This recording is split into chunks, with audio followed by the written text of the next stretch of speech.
Hello, and a very warm welcome back to the Gimme a Whole Year Wrestling Podcast. My name is Ant, and this is... Ollie. Can you see him? Nobody can see me. I'm like, Google image me on Google. And it's just loads of blank backgrounds. Yeah, images of Nikki Bella, like, holding no one, just going, looking I sad. had to sign a contract to be in this photo with myself. Thank you very much for joining us. Today we are looking at NXT UK episode 33, shown on Wednesday the 6th of March. We've got loads of comments to read through, so I'm going to party and get through them. Manfred apologised for not being part of the live stream. Manfred, dude, you don't have to apologise for anything. We love the fact that you constantly comment on videos, and we really appreciate it. You rock, Manfred! You look like a rocking Rick Mail with a beard at that point. Like bottom. Like that's the only reference I know. At least it was safe. Yeah, Jamil914, thank you. Nobody cares for Smith. Talking about Ashton Smith a bit in that episode. To me, he's bland, but in ICW, he's but better and perceived as a threat. Granted, he's in a tag team there, so maybe he could use a mouthpiece or a partner to help hide his weaknesses. I don't know, man. I mean, for me, it's his wrestling style. It's just too showman-y. There's too much rolling around on the floor. Like, I've been punched. Now I must die. Yeah. It's like, and I get it. If you like main event WrestleMania, that's fine. Yeah. It sort of works in that. But in this, it just feels too... It instead of feeling big, it feels showy-offy, and I don't really get silly. It feels silly. A bit silly. Jamil, thank you for letting us know, and we'll let everyone else know. Jamil is like our constant source of information on this. Yeah. Like, we don't really know what's going on. Jamil, let us know. Jamil, you'll tell us. Jamil, let us know that Nick Miller has actually left WWE. Yes. So I did actually, not like as a backtrack, but I did actually know this because part of the reason why Shane Thorne is getting a push on my universe mode is because I read that Nick Miller had left. But when it came to talk about him, I forgot about it. You completely forgot because Nick Miller, in terms of my watching of NXT, was mostly forgettable. Dude, the tag team was like named after a postcode, TM61. Is that what that was named? I think so. Yeah, I believe it's like an Australian postcode. Yeah, they're from Australia. It's like they filled in the wrong box on the. On like the. Can we have your postcode? Yeah. Oh no, that must be the name. The tag team name. I don't know, man. It's just I never liked it. You think that they were named after an admin error? Absolutely. That would be a way better tag team name. Admin error. Good gimmick. Yeah, it would be like Right to Censor, wouldn't it? They come down in like shirt and tie, but the tie is very slightly skew width, and their glasses are like slightly to one side, and like, wow, we seem to have made an error. We're all a bit flustered. You know, I used to love the Right to Censor music. They were great. Oh, it's great. Everyone's just. I know, but then like everyone hated it as well. Yeah. But I remember loving it. Hey, it's one of them things that we forget how bad it was. Probably. Yeah. Jamil also said Gallagher is still a heel on 205 Live, but he's taken a bit more seriously. He also says about Nick Miller that he is in New Japan now. Good for him. Oh, cool. Hopefully he has a good career and he doesn't get injured. Absolutely. Gallagher's a heel on 205 Live. Yeah, that's cool. But if he's on NXT UK, he's a face, man. I would like to see him as. I don't mind if they start him out as a heel, but he quickly transitions. But I don't know. I just think because he's got that quintessential British thing. I mean, it's not quintessentially British. It's not stereotypically British. Absolutely. But I, it's kind of endearing in a way. And I think we need the face as well. We don't need another heel. We've got a lot of heels. In my opinion, it'd be great to hear what you think of that. Also, Manfred said he agrees that Mandrews is a natural face, but it'd be nice to get rid of that music, probably his band music, and the arm waving. Yeah. I think that was when we was talking about Mandrews becoming heel. I think face, man. I think face. Yeah, Keep him his face. What do you think about bringing in a mid-card title, something we need for Connors, Banks, Ligera, etc. to chase? I think we discussed this about 10 episodes ago. I think we did. We had a chat about it. I don't know yet. I 100% think they need one. I don't know. I think that like with only an hour of programming and you've already got women's title, tag titles, men's title, I just think it's really hard to... The men's title's just not The problem with the men's title is nobody can compete for it. Yeah. Well, I mean, Pete Dunne, I want Pete Dunne to be 7 years champion. I've talked about it a few times on the podcast. But then for that, I think we need a mid-card title to give Jordan Devlin, man, even, you know? Yeah. But I don't think there's anything wrong with building people up to be fed to Pete Dunne for 7 years. I'd watch those matches. He's like the meat grinder, just making sausages out of people. You really build. It's like One Punch Man. Do you know what I mean? Like everybody comes up against One Punch Man and then he just kills them in one punch. Yeah. So thanks. Yes. Thanks for all them comments, dudes. Yeah. We really appreciate it. Keep them coming. Hit us up in the comments. We'll quite happily read some of them. We had a lot of catching up to do in that, so that's why that segment was longer than it normally is. But thank you so much for them. Also, if you are enjoying the podcast, if you like the video, that helps us out, man. And if you subscribe to the video, it helps us out even more. We nearly reached 100. That's awesome. Yes. And if you follow us on Facebook, Twitter, and Instagram, we'll let you know when stuff is happening and stuff like that. And just post funny things like John Cena in a hospital bed. There is some context to it, but I can't remember the context. Okay. Moving on. You can't see me. No. There was a "you can't see me" joke in there. I think it was a really good post. Go onto Facebook and check it out. Okay. And what else is there? Oh, Patreon, if you want to support us, buy us a coffee. It's cool. Right. And if you are enjoying... Oh, if you want a t-shirt, man, boom. There they are. We've done it.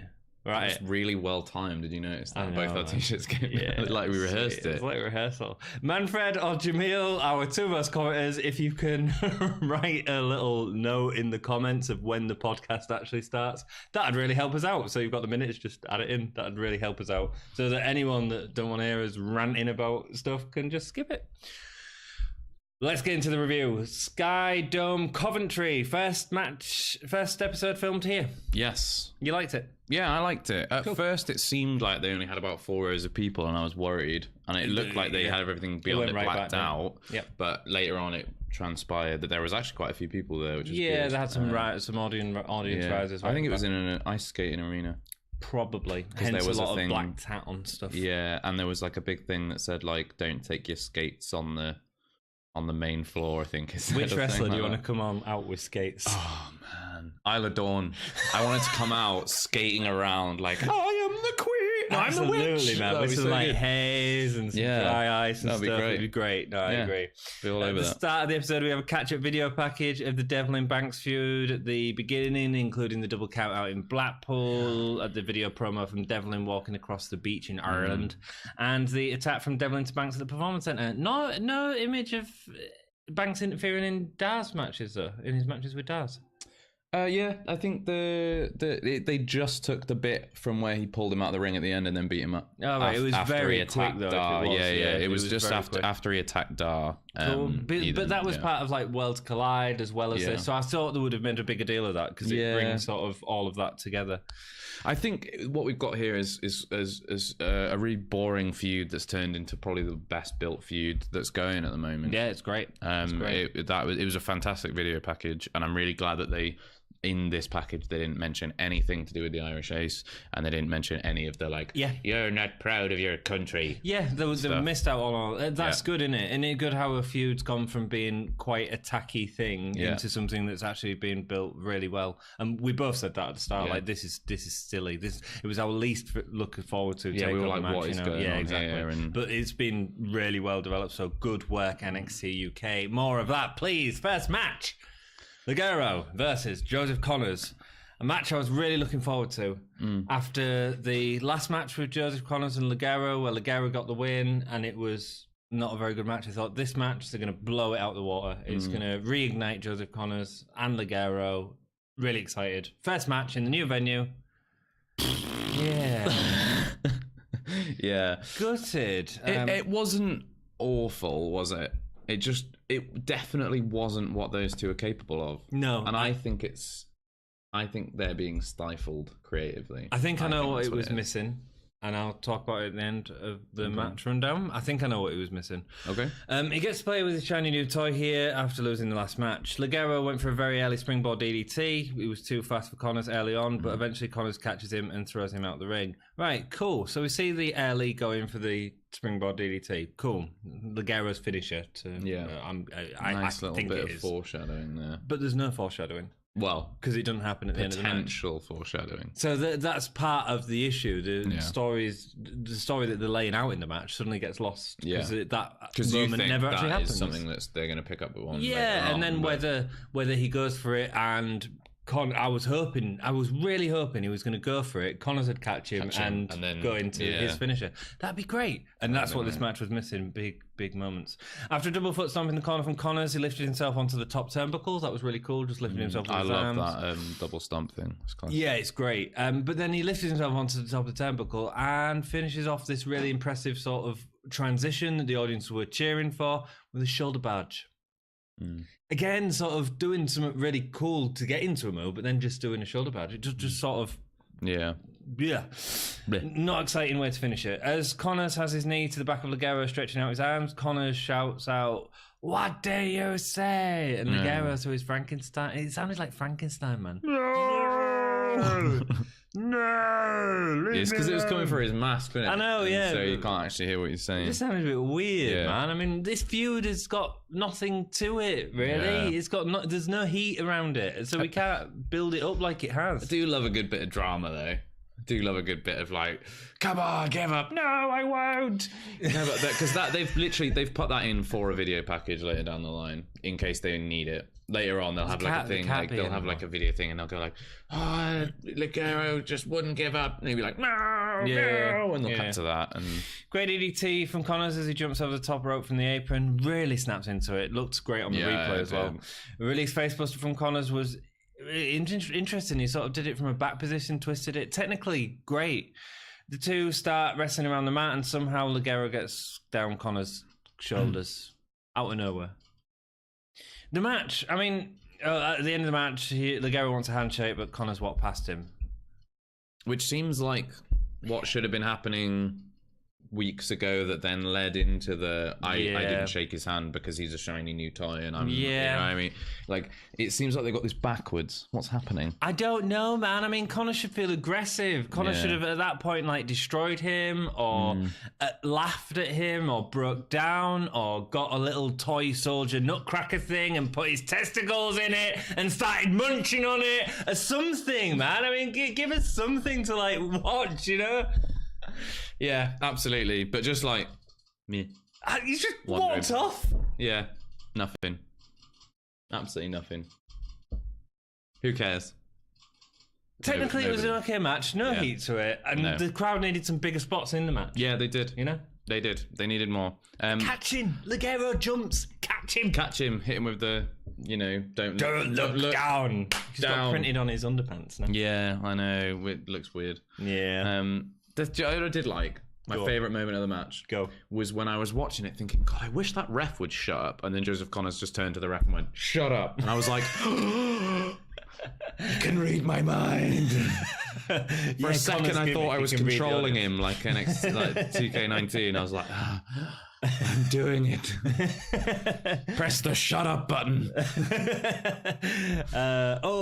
Don't shake his hand, walk out. Interview with Tony Storm next. Absolutely pointless question. Babyface answer.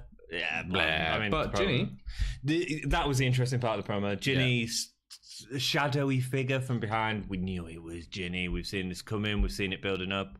Sort of stands there and gives her an evil look. Cool, man. She's trickster.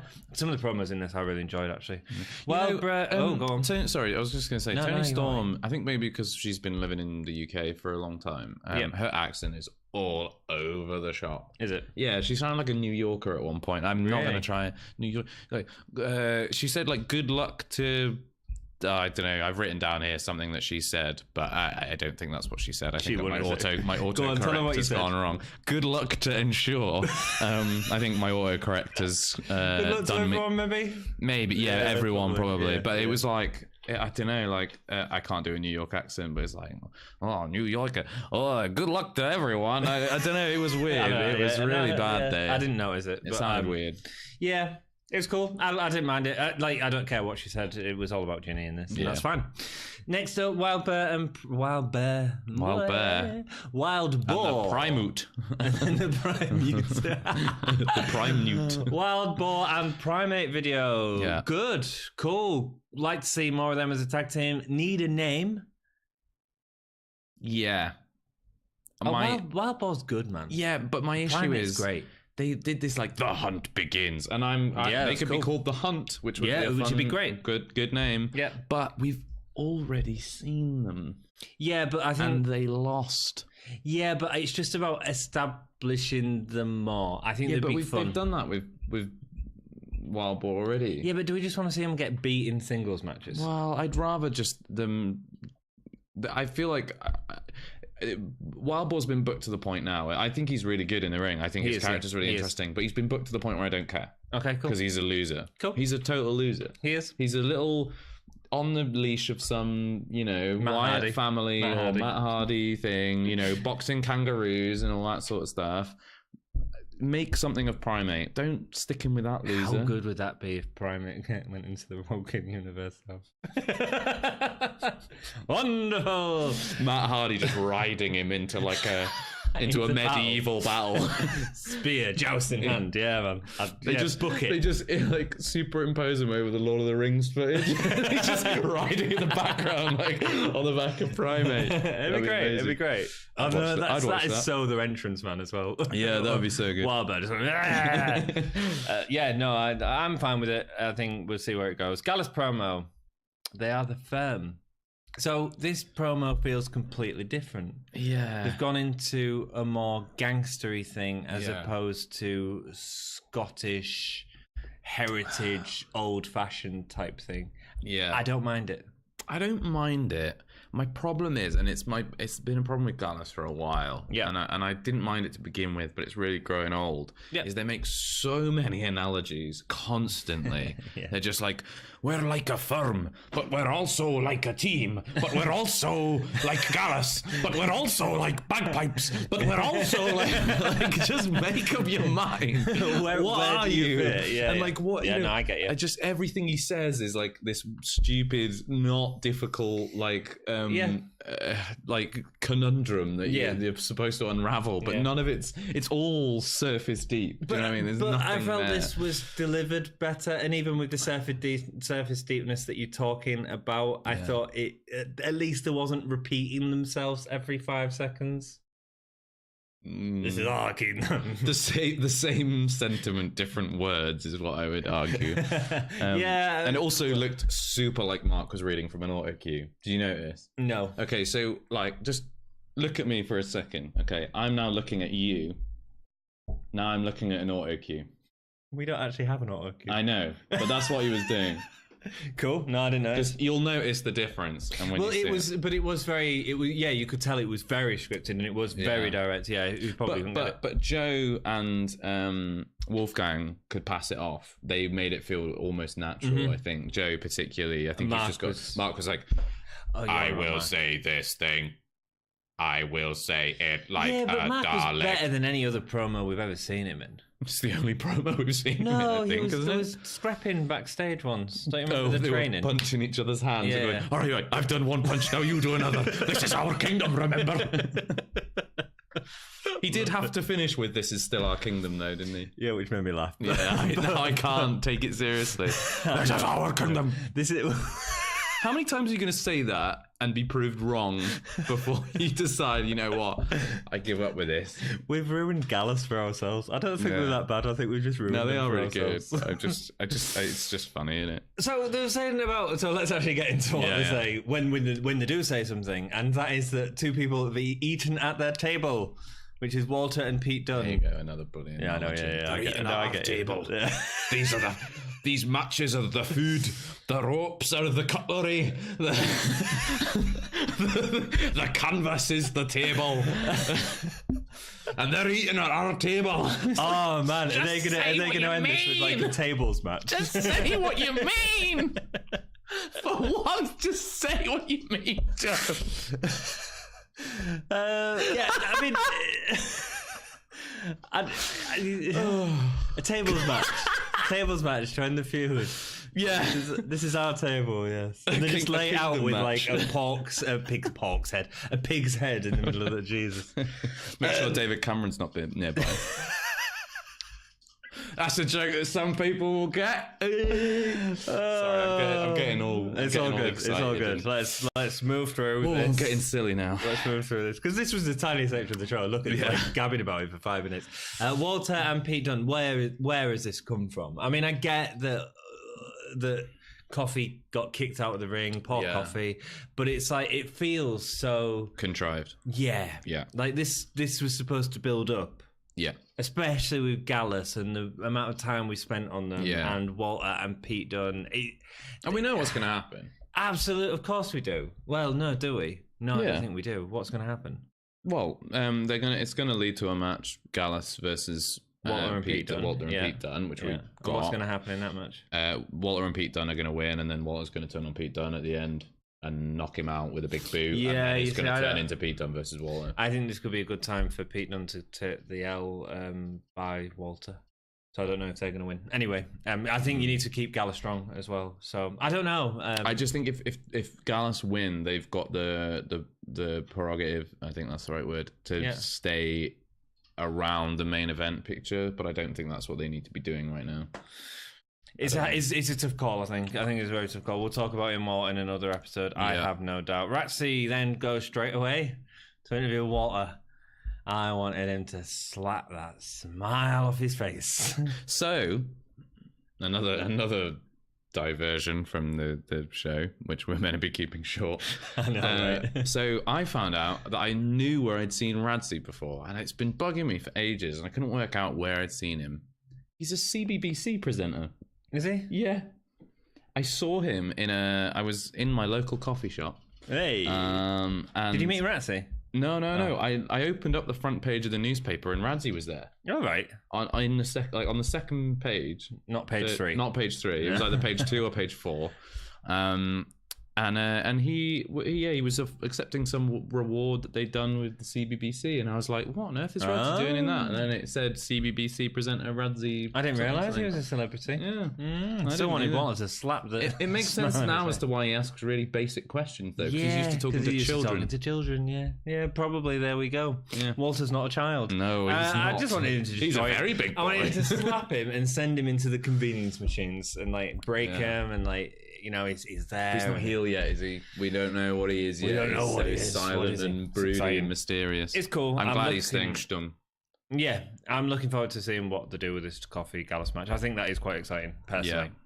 Yeah. A lot of video packages here, a lot of story, a lot of direction. Good. Next match is Sam Stoker and Lewis Howley, I think. Pretty deadly. Marcel and Fabian Aichner. Yeah, this should be called pretty deadly. Yeah, they should have just been called Pretty Deadly. Why did they introduce them as Stoker and Howley and then go, they're called Pretty Deadly? And you go, yeah. Are they? I think they look great. That's the rubbish name alarm just going off. It's actually my tea. I think these two are great, and I really want to see them in NXT, actually. I think the gimmick is really annoying, and I like that. I do as well. I wrote that down as well. I said, I love the gimmick. Yep. It's a real throwback. Yes. You know, that we're better, like is it Rick? Rick Rude. Rick Rude, that was it. Yeah, without Rick being Rude too in your thing. face. Yeah. It was a good... These, for me, it'd be great for the tag team division. Yeah. F&B, who were called? Oh, Fabian and Barthel. Fabian Aichner and Marcel Barthel. F and B. In the title package, they had F and B a couple of times. Did they? Yeah. Did you notice they had little European Union flags on the back of their trunks? Yes.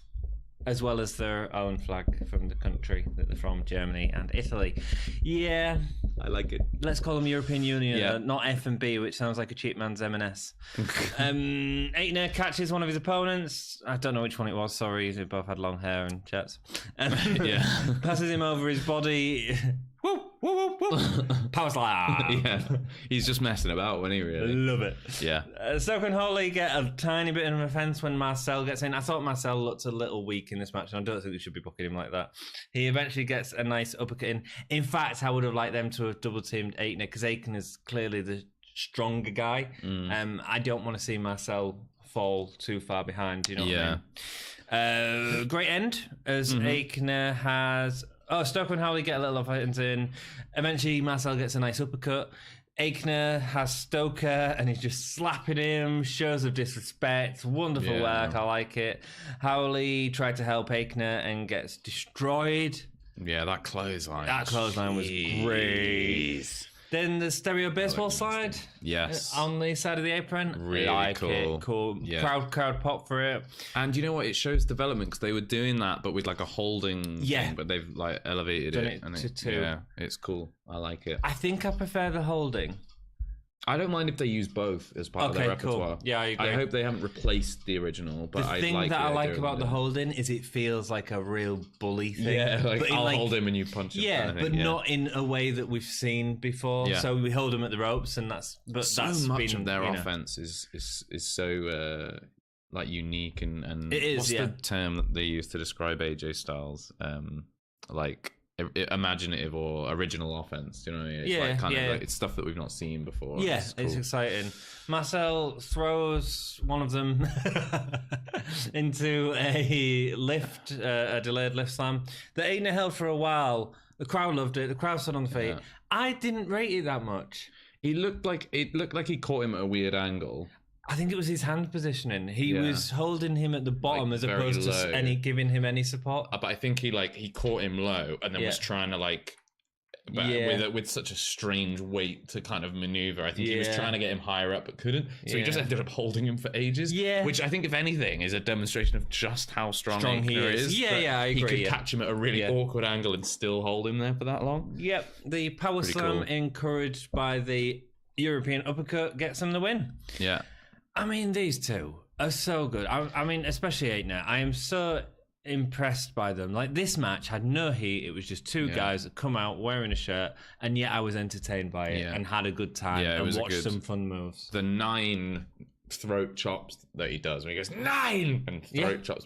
Great character work, especially the slaps all around. And Aichner was slapping people on the back of the head, and Barthel was slapping people on the face. I like that. It's really good heel work. This is the type of match we'd normally say is a pointless match on the card, and actually, it was probably the second best match of the night. I think they need to do something that really gets them hated, though. The problem is, and we saw it at the end of the match when people were going, one more time. They really run the risk of becoming baby faces because they're so good and their offense is so good. And you people who are really good for stuff like that is someone like Daniel Bryan or his name's gone from my head. But when people are like really beloved, Neville, when he went heel and he refused to do the flashy moves and he started doing. It just happens now. I mean, you look at Tommaso Ciampa and people love him even though he's like the baddest of the bad, really. I mean, but he does get booed like nobody's business. Yeah, he does a good job of keeping himself booed because he's like, he does it better than anyone. But even him is, and he's now injured, which is so sad. Yeah, it's lame. Nina Samuels video dance package thing. Let's move on. Terribly animated font. That's all I'm going to say. Okay, thank you for Charlie Morgan versus Nina Samuels. Oh, we also got the Kaylee Ray video package, which told us nothing. Told us absolutely nothing. No. The promo was much better. That's why I didn't write it down. Like my notes on those. You made a 10-note segment on that video package. I was said, nothing. Question mark, question mark, question mark, question mark. Terribly animated font. Next one. Question mark, question mark, question mark, question mark. Tells us nothing. 2 video packages that achieved absolutely nada. But I quite like the identity of NXT UK and keeping that constantly going. That's fine. I'm okay with that. I don't mind. Whatever though. Just Nina maintain the bland. Charlie Morgan versus Nina Samuels. Nina's come out with a lot more confidence in her entrance. Did you notice that? Yeah. A lot of poses. I like her corner post pose thing. It's cool. They're doing a lot of work with her. Clearly the Performance Centre is having an impact on the performers already, which I think is excellent. Nina seems to be working faster in the ring as well, yes. I thought. I mean, I think it was Manfred that talked about Nina Samuel. It was either Manfred or Jamil that said about her doing great work outside, and we said we haven't seen it. I can see it now. I can see that she is good. Nina had Charlie in a headlock and says, "This isn't the Charlie Morgan show. This is the Nina Samuel show." As Charlie Morgan was getting out. We've seen that too many times. Yeah. This is the insert person here show. This is Miz TV. You know what? Just the Seth Rollins Monday Night Rollins. This is. Don't tell me that. Just give me show me the show, man. Yeah. And I don't think there was enough showing the show. And I don't necessarily think it's Nina's fault. She's been told to say that, hasn't she? Yeah, 100%. But I don't think Morgan was great for Nina either. She's not a good opponent for her, really. I don't think so. The two had no chemistry for me. Morgan catches Samuels with a nice backwards kick after missing the first kick, but then Nina Samuels hits a net breaker for the end of the match. Great finisher. Yeah, it is. I think she's got one of the best. Finishes on the roster. Yeah, we just need a little bit more moves in the match. Yeah. There's a few too many headlocks and stuff like that. Yeah. I wonder, I was thinking about this, because Sasha and Bayley are not in NXT, but they're featured on NXT programming. I think they're going to defend the tag team titles there. Yeah. Potentially Io Shirai and Kairi Sane. Something's going on there. I think this might be a number one contenders match or something. Okay. Do you think they might be building this Nina Samuels with a very similar gimmick to Ginny to be able to bring them to NXT UK and do a similar thing? It's possible. Definitely. I think that the gimmicks seem somewhat aligned. They've been building them both as these like kind of style fashionistas, superstars. Yeah. There's a kind of similar thing going on. You know, they're both heels. They both work that kind of cocky I think it'd be good. style. I just don't. I think they're pushing Ginny towards a feud with Toni Storm, so I don't know. Absolutely, but then I also think they could pause that if they need to for that as well. I mean, it won't be a match I'd watch. What it'd be when they were filming at one place. That'd be a main event for one of the episodes, and that'd be pretty much it. The Bayley and Sasha would be there for one episode, whether that's filmed at down. Let's say it's filmed at download, viewers to the. Exactly to the product. It's a good idea. I think definitely. I don't know whether they'll actually do it, but I think it's a good idea. No. Pete Dunne interview next, building up to Walter and Pete Dunne and Gallus. Could be interesting. Don't see where it's come from though. Pete Dunne keeps it short. Fine. Short, sweet, to the point. Yeah, because I don't think he's great at promos. You know, I think that's why he's keeping it short. And that's fine. Yeah, if you use him in the right way. Play to your strengths. Like, you know, I think he's good enough to do those short ones where he just goes, I'm the champion, anyone can try it. I don't care, I'm not scared of him. Fine, perfect. That's all you need to say. That's all we need. You know, he's the opposite of Gallus, isn't he? Like Gallus go like, this is our table, this is our kingdom, this is our meal hall, we're going to eat a steak and that represents the ring. I'm going to throw a Brussels sprout into my mouth, which represents a drop kick. I don't know, my accent went a bit Welsh there. But Dunne's got a really good point, actually, when he says, I've shown enough times that Gallus aren't relevant. Like I can't remember exactly what he said. I'm paraphrasing slightly, but he basically said, I've gotten rid of Gallus so many times now. Let's move on. Can we just move on? And I go, good point. But then maybe do you think that's maybe why they're doing the long Gallus promos as a counter to Pete Dunne's? Maybe that's the point. Maybe that's the point. Maybe. So it's putting him over in a different form. So we go, oh God, Gallus, shut up. Gallus shut up. And we agree with Pete Dunne. Maybe so. Jeff Jarrett's in the crowd. Yeah, that was nice. Is it? Yeah, it was nice that people were shouting Double J for him. He was involved with, I thought it was a bit weird because he was involved with World of Sport. I'm not entirely sure how, but he was definitely involved in World of Sport, which was like NXT. It's that sort of, it's not, I say Progress is bigger, but World of Sport's got a TV deal with ITV. So I just find it weird, but then he's dealing with WWE at the minute and stuff like that. So, Falls Count Anywhere match. Travis Banks versus Jordan Devlin. Oh, it was a match, wasn't it? Yeah, I'm just checking how many notes I made. Not too many. I've made loads. It was good. Yes, you have. You've done an Anthony. Oh my gosh. Yeah, I know. Cool. To meet on the ramp and start fast. Straight into the match. Devlin's bits of someone in the audience. he got a chop to his face.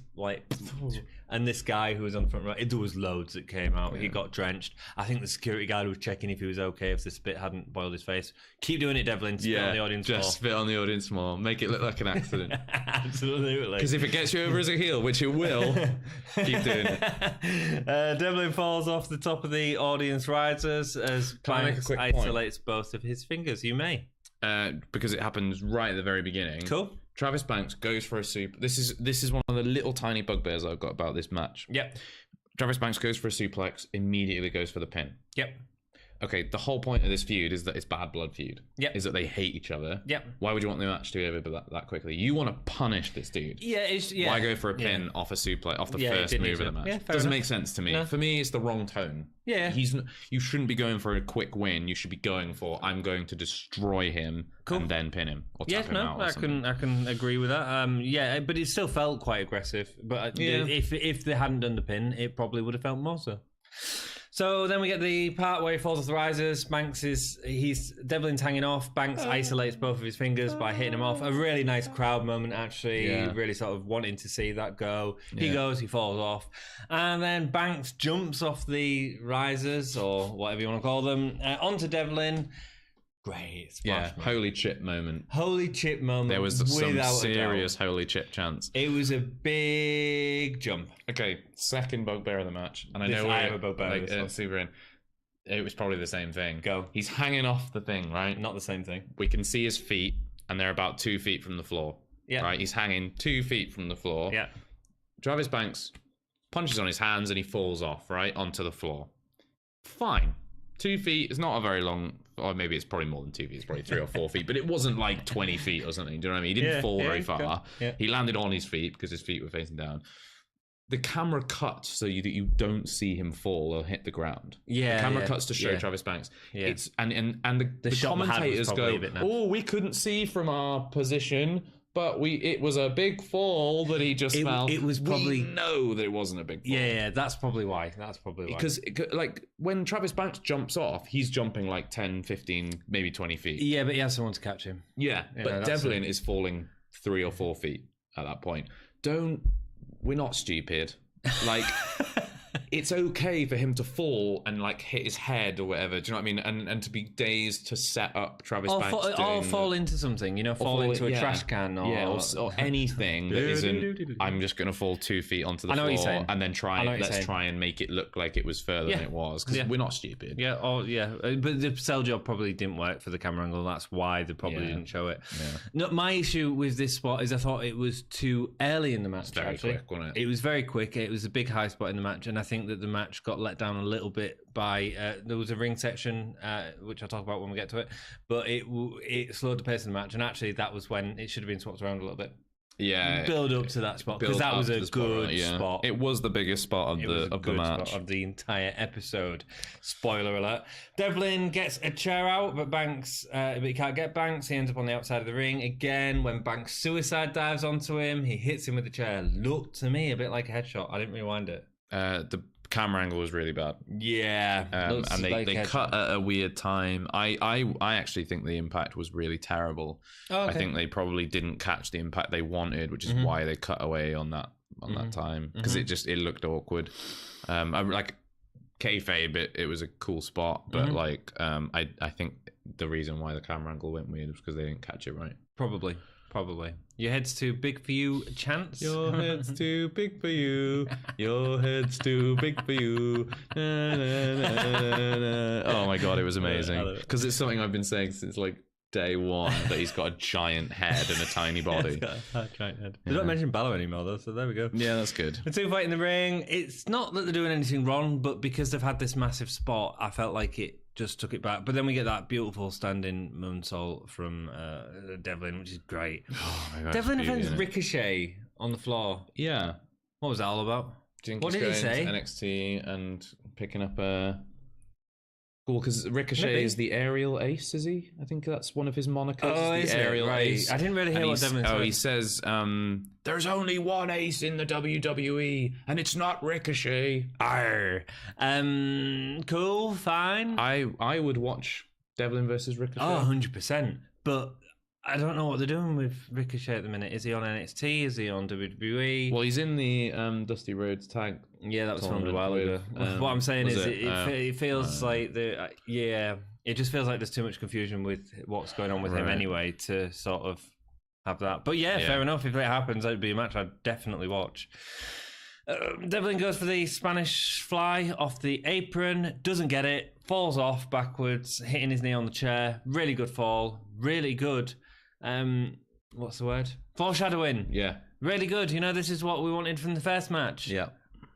We've gone on so long in this episode, but I think it's been a good episode. Yeah. Bank gets out of table. Crowd shouting for a table, obviously, when they get the chair out. I would have liked to have seen a little bit more Extreme Rules stuff in this. Just a little bit.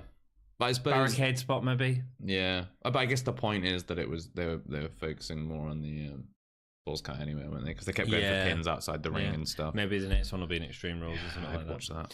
Yes, a double drop kick from Banks hits Devlin but flies into the ref, knocking him out of the ring. Banks then grabs Devlin's feet in the corner while Devlin is holding onto the ropes, flips him over, lands on his knees, so we're constantly... I do have another problem with this match. It was a great match and we're really like picking into it, but it was really good. It was really entertaining. So what was I reading? Blah, blah, blah. So he flips him over, followed by a knee and a fisherman suplex. No ref is there to count the pin. Gutted. Yeah. Right. Here's one little issue I had with the match. Devlin. Mm-hmm. He had all this great stuff with the knees. Really great stuff.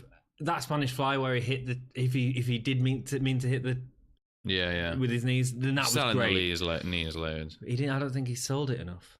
You don't? No, I think he had enough moves on the knees, but I didn't feel like he was hurting the knees enough for me. So that's really interesting because I think I've even made a note about how well he's sold the knees. Maybe I didn't, but like particularly after when he's in the ankle lock or the leg lock towards the end, and then he's like hobbling around everywhere for the rest of the match. I thought he'd really done a good job of selling the legs, but maybe it was getting up to that point. Then I just didn't feel like there was enough to it because he also had especially with the knee stomps to the steps and stuff. Yeah, I'm doing a bit. Banks grabs him feet in the corner and flips over him. I've just spoke about that. Devlin delivers his massive headbutt. Yeah. Followed by a beautiful moonsault. Moonsault off top rope was beautiful as well. My God, he's so high. I know. It's like a graceful bird. Him and Hero Shrine, man. Flipping over. That'd be a great baby. But he can't get the pin. Devlin suplex off the top rope, but in trying to get the second, Banks turns it into a Kiwi crusher. Great spot in the match. Moment. Really clever. Moment. The two start exchanging punches in the center, and it feels great.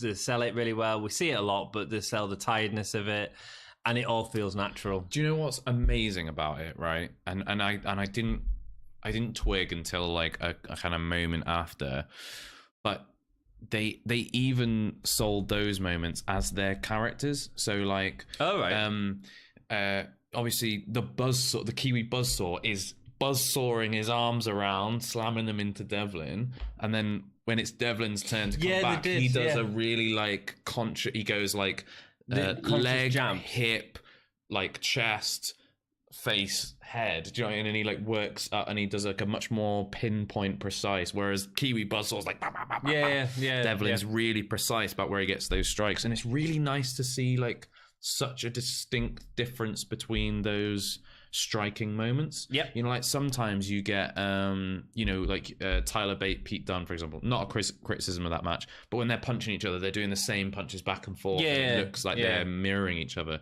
In here we had two completely different styles just smashing into each other, and it felt amazing. It felt really good. No, I agree. I thought it was a great spot, and it felt really natural.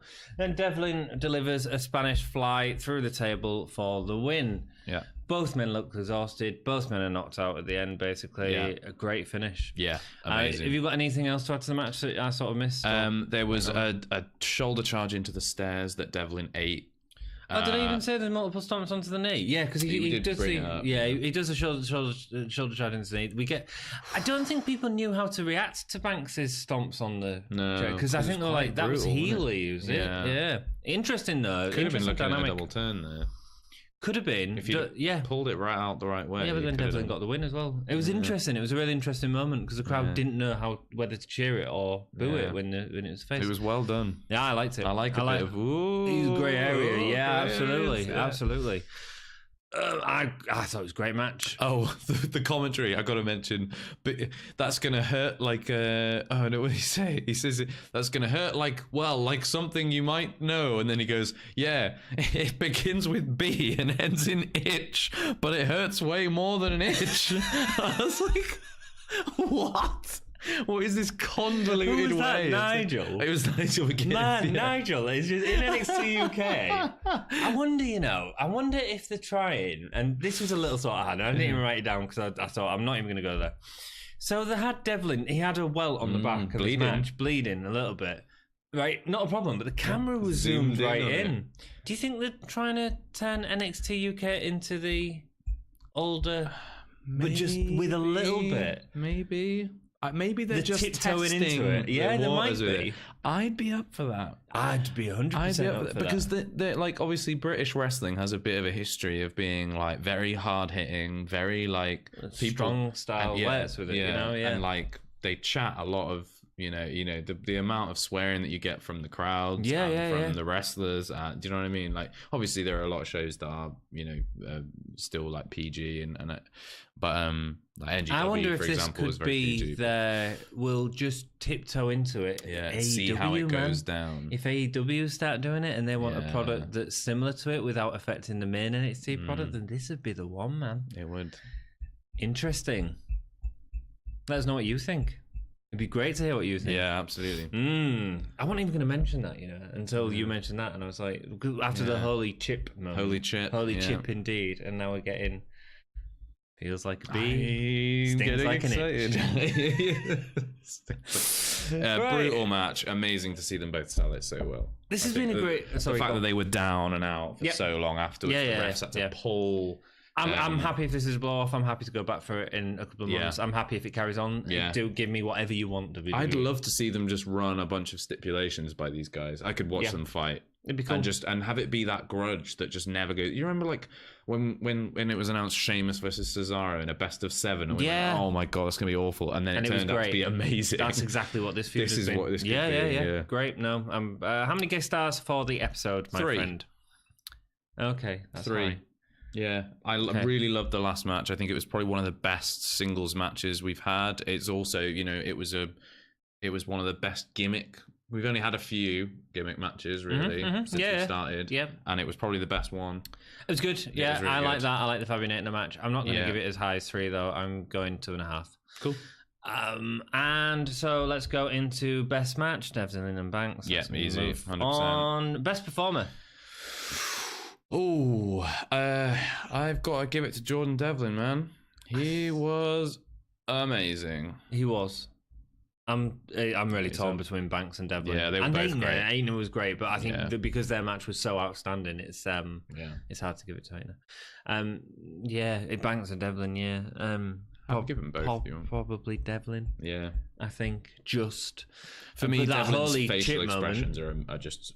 They just sell it on another really level. well. Yeah, he's such a complete performer. I think. Yeah, he is. He's a talented guy. Yeah. Holy chip moment of the evening. Got to be the dive off the top or the Spanish fly through the table. One of the two. Yeah, probably great. The dive off the top.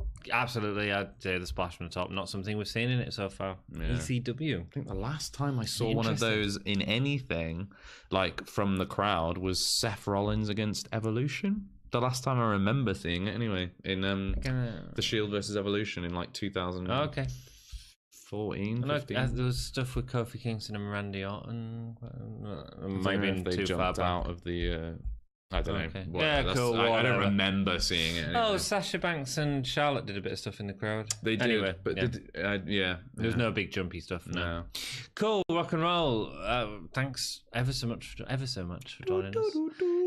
It's been wonderful. I didn't enjoy the episode as much as I've enjoyed talking about it. Actually. Yeah, good. Yeah, I liked it. We've just had a good time, and I hope you've had a good time too. Please, if you're enjoying the episodes, hit that thumbs up button. It really helps us out. Let people know about the podcast. Hey, shout it from the roof. So give me a hole, yeah, guys are all right. Give me a hole, yeah. Subscribe to the channel. If you hit that ring bell, ding ding ding ding, then we'll let you know when the newest videos come out. I do that with Dom, and he just stalls for ages. Hit the ring bell. Ding. I love Dom. I love him. And then, you can buy a t-shirt if you want, Patreon if you want, Facebook, Twitter, all of that jazz. Start a little conversation with people about NXT UK. It's so good at the moment. Yeah, it's getting better. I'm enjoying it. Next week's episode, we have that coffee match, Gallus versus Walter and Pete Dunne. So stay tuned for that. That's going to be exciting. Rick Mail signing out.